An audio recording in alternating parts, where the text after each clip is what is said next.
Assalamualaikum warahmatullahi wabarakatuh. Saya Lestari, guru pendidikan agama Islam dan Budi Pekerti SMP. Kali ini kita akan belajar mengenai materi masuknya Islam di Andalusia. Masuknya Islam ke Andalusia dibawa oleh Musa bin Nusair yang ingin memperluas Islam sampai ke Eropa. Musa bin Nusair dibantu oleh Torik bin Ziyad. Penduduk Andalusia sendiri yang menginginkan Islam datang ke negerinya. Selesai. Lalu, bagaimana terbentuknya Daulah Bani Umayyah di Andalusia? Mula-mula, Abdurrahman pergi ke Andalusia yang pada saat itu sedang bergejolak. Di sana, ia terlibat pertempuran dan berhasil memenangkannya. Abdurrahman masuk ke Cordoba pada tahun 756 Masehi. Dia mendapatkan julukan Abdurrahman Ad-Dakhil, yang artinya Abdurrahman Sang Pendobrak masuk ke Andalusia.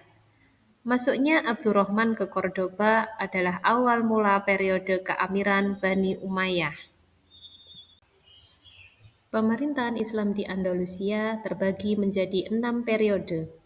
Periode pertama yaitu tahun 711 sampai 755 Masehi, di mana pada periode ini Andalusia masih di bawah kekuasaan Daulah Bani Umayyah yang berpusat di Damaskus.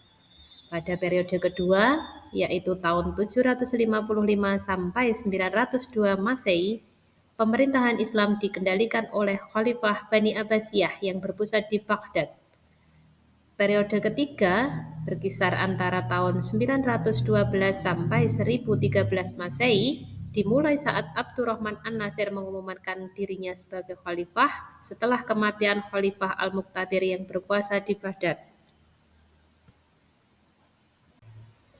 Pada periode keempat, yaitu antara tahun 1013 sampai 1086 Masehi, Andalusia telah terbagi-bagi menjadi lebih dari 33 negara kecil yang diperintah oleh raja-raja golongan Muluk at-Tawaif.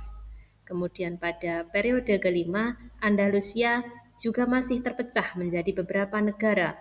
Namun, mulai muncul kekuatan yang dominan, yaitu dinasti Murabitun dan dinasti Muwahhidun.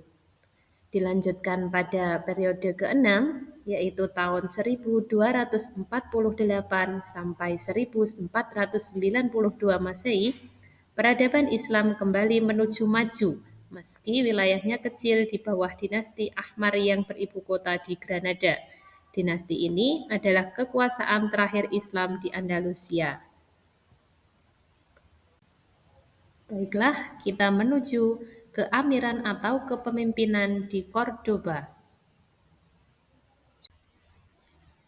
Khalifah pertama adalah Abdurrahman I yang menjabat sejak tahun 756 sampai 788 Masehi. Ketika pemerintahan Abdurrahman, ia membangun kota menjadi lebih indah dan cantik, memudahkan masyarakat dalam mengakses air bersih dengan pengadaan pipa air, kemudian memerintahkan pembangunan dinding yang mengitari kota Cordoba dan istana khalifah. Ia juga memberi perhatian pada wilayah luar Cordoba, yaitu membuat taman yang dinamai Taman Ar-Rusafah. Kemudian, Abdurrahman juga membangun Cordoba sebagai pusat pendidikan dan kebudayaan yang paling menarik. Yang terakhir, programnya adalah pembangunan Masjid Agung Cordoba yang besar dan indah, yang saat ini kita kenal menjadi Masjid Katedral Cordoba. Khalifah kedua yaitu Hisham I yang berkuasa sejak tahun 788 sampai 796 Masehi. Hisham adalah anak pertama dari Abdurrahman. Dia merupakan Amir kedua yang menggantikan ayahnya. Dia menjabat selama 8 tahun. Program Hisham kurang lebih sama atau melanjutkan program-program dari Abdurrahman I. Khalifah ketiga yaitu Al-Hakam I yang memerintah sejak tahun 796 sampai 822 Masehi. Al-Hakam merupakan putra kedua dari Hisham. Kakaknya meninggal dunia ketika masih muda. Oleh sebab itulah ia yang menggantikan ayahnya. Walaupun sempat dihalang-halangin oleh pamannya sendiri, ia berhasil menjabat selama 26 tahun.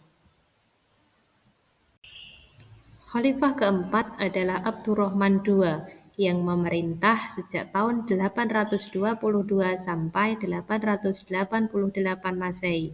Nama lengkapnya yaitu Abu Al-Muttaraf Abdurrahman bin Al-Hakam. Ia adalah putra dari Al-Hakam yang melanjutkan keamiran setelah ayahnya wafat. Khalifah kelima adalah Abdullah bin Muhammad al-Umawi atau Ibnu Muhammad yang dikenal dengan sebutan Abdullah bin Muhammad. Ia memerintah sejak tahun 888 sampai 912 Masehi. Amir Cordoba dari Bani Umayyah yang berkuasa di Andalusia pada semenanjung Liberia. Abdullah bin Muhammad wafat pada 15 Oktober 912. Khalifah keenam adalah Abdurrahman III yang berkuasa sejak tahun 912 sampai 929 Masehi. Ia merupakan pemimpin terakhir keamiran di Cordoba, penguasa terbesar dan paling sukses di Cordoba. Abdurrahman III berhasil mengubah sistem pemerintahan dari keamiran menjadi kekhalifahan. Sejak masa Abdurrahman III, keamiran di Cordoba berganti nama menjadi kekhalifahan. Khalifah pertama adalah Abdurrahman III yang berkuasa sejak tahun 929 sampai 961 Masehi. Setelah menjabat sebagai Amir Cordoba selama 17 tahun, ia memproklamirkan diri sebagai Khalifah Islam yang sah. Abdurrahman III adalah cucu dari Abdullah bin Muhammad. Salah satu kebijakannya yang terpenting yaitu menjalin hubungan dengan Kekaisaran Romawi Suci. Khalifah kedua adalah Al-Hakam II yang memerintah sejak tahun 961 sampai 976 Masehi. Al-Hakam menjabat sebagai khalifah setelah ayahnya yaitu Abdurrahman III wafat. Al-Hakam menjalin perdamaian dengan kerajaan Kristen di Liberia Utara, sehingga situasi menjadi lebih stabil. Ia juga membangun sistem pengairan atau irigasi sebagai cara memajukan pertanian. Al-Hakam juga memperluas jalan-jalan dan membangun pasar sebagai langkah memajukan sektor perekonomian. Setelah Al-Hakam wafat, kekhalifahan dilanjutkan oleh putranya yaitu Hisyam II yang memerintah sejak tahun 976 sampai 1008 Masehi. Saat itu usianya masih 11 tahun. Jadi kewenangan kekhalifahan dipegang oleh ibunya yang bernama Sultana dan Muhammad bin Abi Amir.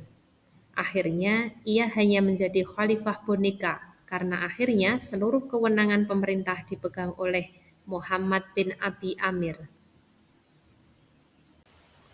Khalifah keempat adalah Muhammad II yang memerintah sejak tahun 1008 sampai 1009 Masehi. Sepeninggal Al-Muzaffar, Andalusia dilanda berbagai kerusuhan dan pemberontakan. Pemberontakan tersebut dipimpin oleh Muhammad bin Hisyam dan berhasil menggantikan kedudukan Khalifah Cordoba dengan gelar Muhammad Al-Mahdi atau lebih dikenal dengan Muhammad II. Khalifah kelima adalah Sulaiman yang memerintah sejak tahun 1009 sampai 1010 Masehi. Pada masa Sulaiman, kondisi kekhalifahan di Cordoba mulai mengalami kemunduran. Hisyam II merebut jabatan khalifah untuk yang kedua kalinya. Khalifah keenam yaitu Hisyam II yang memerintah sejak tahun 1010 sampai 1012. Hisyam berhasil merebut kembali jabatan khalifah untuk yang kedua kalinya. Namun, kondisi Cordoba sebagai pusat kekhalifahan Spanyol sedang dilanda kekacauan politik. Khalifah ketujuh adalah Sulaiman II yang memerintah sejak tahun 1012 sampai 1017 Masehi. Sulaiman menjabat sebagai khalifah sebanyak 2 kali, yaitu pada Khalifah Cordoba yang kelima di Andalusia dan Khalifah ke-7. Khalifah ke-8 yaitu Abdurrahman IV yang memerintah sejak tahun 1021 sampai 1022 Masehi. Nama aslinya adalah Abdurrahman al-Murtadha Billah. Khalifah Cordoba ke-8 ini berasal dari Daulah Umayyah di Andalusia, yaitu Moor dan Liberia. Khalifah ke-9 adalah Abdurrahman V yang memerintah sejak tahun 1023 sampai 1024 Masehi. Abdurrahman V merupakan khalifah pengganti Abdurrahman IV.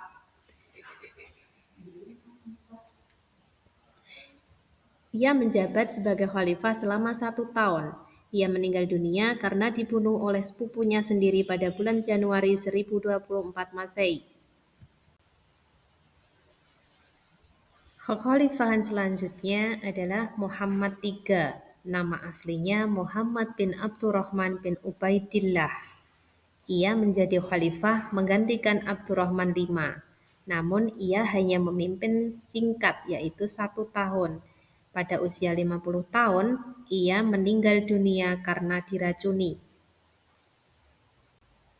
Orang terakhir yang memegang gelar khalifah di Cordoba adalah Muhammad Billah Hashim bin Muhammad atau dikenal dengan Hasim III yang memerintah sejak tahun 1026 sampai 1031 Masehi. Faktor-faktor yang mendorong kemajuan Daulah Bani Umayyah di Andalusia diantaranya pada bidang filsafat ada Abu Bakar Muhammad bin al-Sayyid atau dikenal dengan Ibnu Bajjah. Tulisannya yang terkenal yaitu Tadbir al-Mutawahhidin. Kemudian ada Abu Bakar bin Tufail dengan karya terkenalnya yaitu Hayy bin Zabzan. Ada juga Abu Walid Muhammad bin Ahmad bin Rusyid al-Qurtubi di Andalusi atau yang lebih populer dengan sebutan Ibnu Rushd. Tulisannya dalam bidang filsafat yaitu At-Tahafut. Di bidang sains ada Abbas bin Farnas yaitu tokoh ilmuwan muslim yang pertama kali menjadikan batu sebagai bahan dasar pembuatan kaca. Ia seorang pakar ilmu kimia dan astronomi. Ia juga berhasil terbang dengan alat buatannya.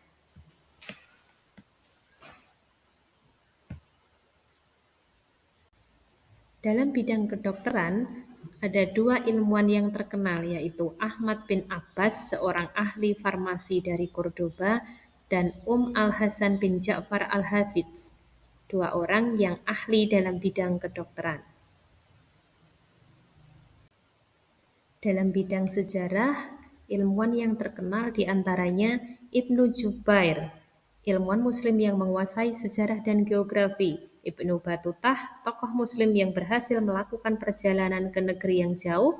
Ibnu Khatib, seorang ahli sejarah muslim yang telah menyusun riwayat Granada. Dan Ibnu Khaldun, seorang ilmuwan muslim yang dikenal luas karena karyanya yang berjudul Muqaddimah. Di bidang bahasa dan sastra ada Ibnu Abdul Ar-Rabi dengan karyanya Al-Farid. Ada Ibnu Basam dengan karyanya yaitu Az-Zakhirah fi Mahasin al-Jazirah dan Al-Fat bin Haqqan dengan karyanya yaitu Al-Qala'id. Dalam bidang fikih, ilmuwan yang terkenal diantaranya Ziyad bin Abdurrahman, Munzir bin Sya'id al-Bauti, Abu Bakar bin al-Khuttiyah, Ibnu Hazim, dan Ibnu Rushd. Juga terkenal dengan karyanya yaitu Bidayah al-Mujtahid. Dalam bidang seni dan musik, model seni yang dikembangkan di Andalusia adalah syair yang digabungkan dengan musik. Salah satu tokoh yang terkenal dalam bidang ini adalah Ziryab dengan nama asli Hasan bin Nafi. Pada bidang pembangunan dan arsitektur, Islam di Andalusia berhasil membangun Masjid Cordoba, Menara Giralda, Tembok Toledo, Istana Ja'fariyah di Saragossa, Istana Al-Ma'mun, Masjid Sevilla, dan Menara Emas Torre del Oro di Sevilla. Faktor-faktor penyebab kemunduran Daulah Bani Umayyah di Andalusia diantaranya adanya pertentangan antara Islam dan Kristen, ketiadaan ideologi yang dapat mempersatukan bangsa Arab dan non-Arab, kondisi ekonomi yang sulit, serta sistem pergantian kekuasaan yang tidak jelas. Ketidakjelasan ini menyebabkan terjadinya perebutan kekuasaan di kalangan keturunan khalifah. Penerapan akhlak mulia dalam mempelajari sejarah Bani Umayyah di Andalusia. Setelah mempelajari sejarah Bani Umayyah di Andalusia, kita senantiasa meningkatkan keimanan dan ketakwaan kepada Allah Subhanahu wa taala. Lebih meyakini bahwa Allah adalah zat pemberi ilmu, semangat dalam memerangi kemunkaran dan kezaliman, merasa bangga atas prestasi yang pernah diraih kaum muslimin masa lalu, sehingga lebih bersemangat dalam mencari ilmu dan mengembangkan teknologi. Selamat belajar. Wassalamualaikum warahmatullahi wabarakatuh.